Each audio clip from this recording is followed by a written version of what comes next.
My story starts at the beginning. I was born in Asia. I grew up in a hotel in Singapore. It was a brown hotel. It was very luxurious.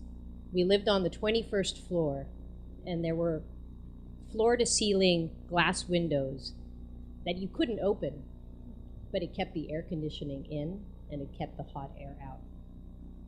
And my father was German, and he ran the hotel.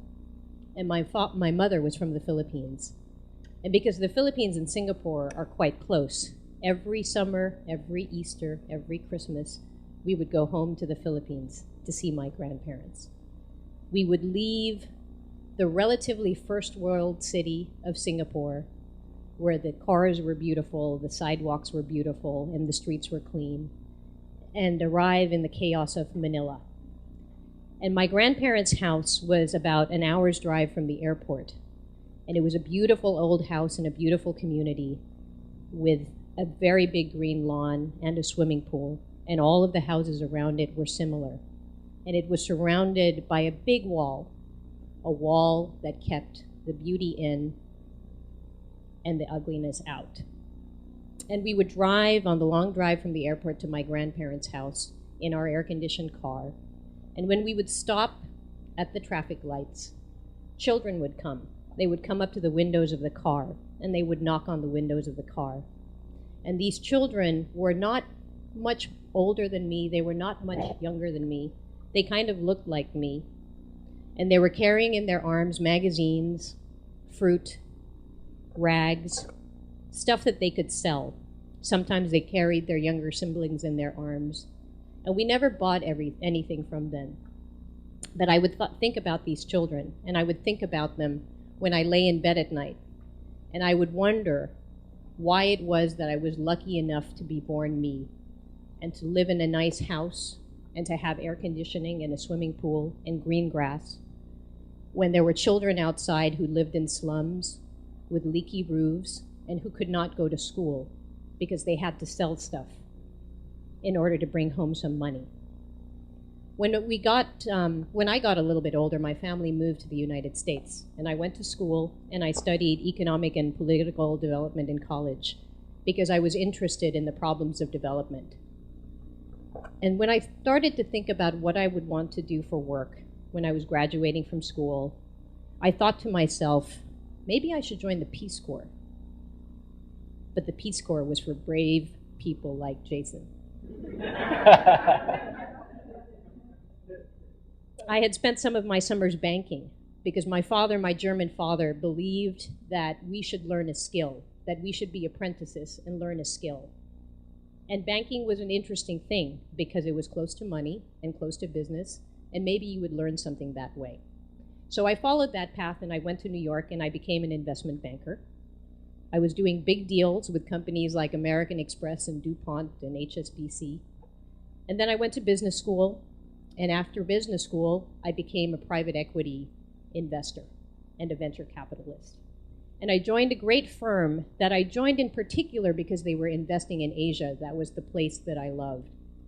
And I moved to Hong Kong and worked on investments in companies in China, in South Korea, in the Philippines, and eventually came back to the United States, to the heart of power in the late 1990s, which was Silicon Valley.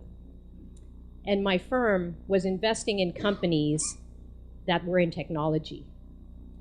This was the time when eBay and Amazon and Google were growing like wildfire, and where every young graduate from a business school wanted to join a venture capital firm and do what I was doing, which was investing money in these great internet and technology companies. And I sat in my glass office in Silicon Valley and met with entrepreneurs who all came in with brown khaki pants and blue shirts. And they talked about their great technology companies that would help you buy things more quickly, sell things more quickly.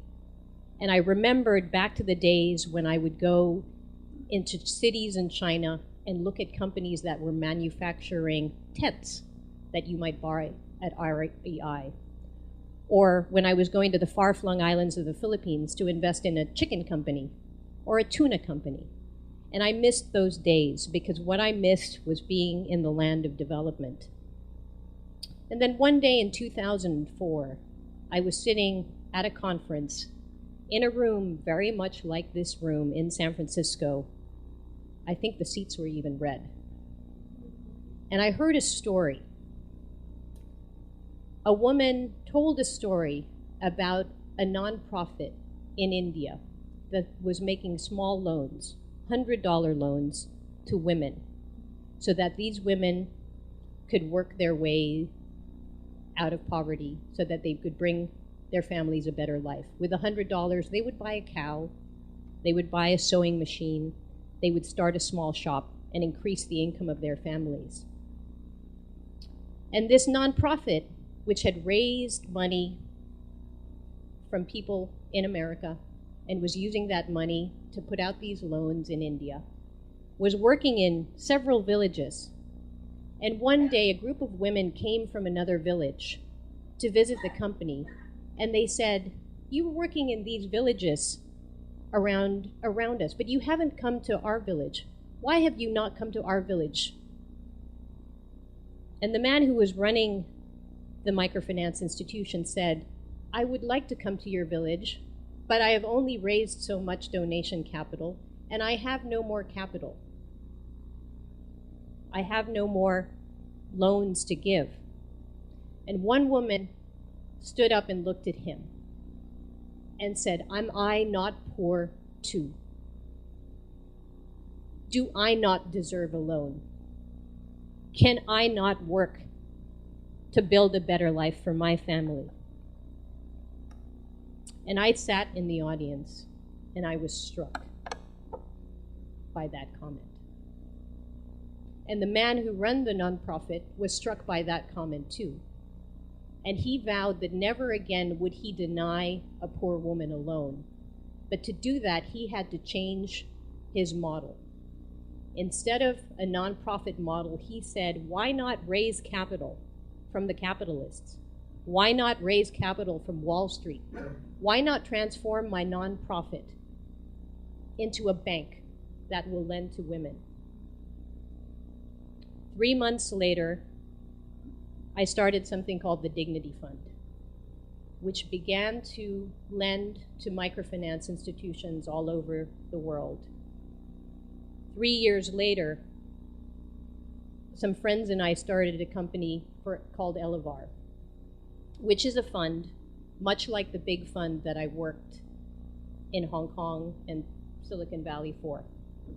And today, we have invested in companies that have brought financial services, housing, and healthcare to over 11 million households in India and Latin America.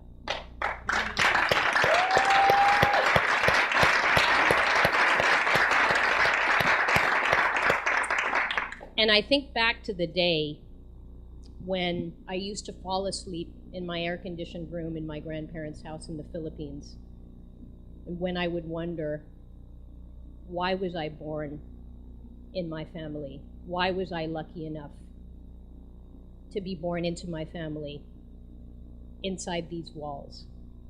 And today I know the reason why.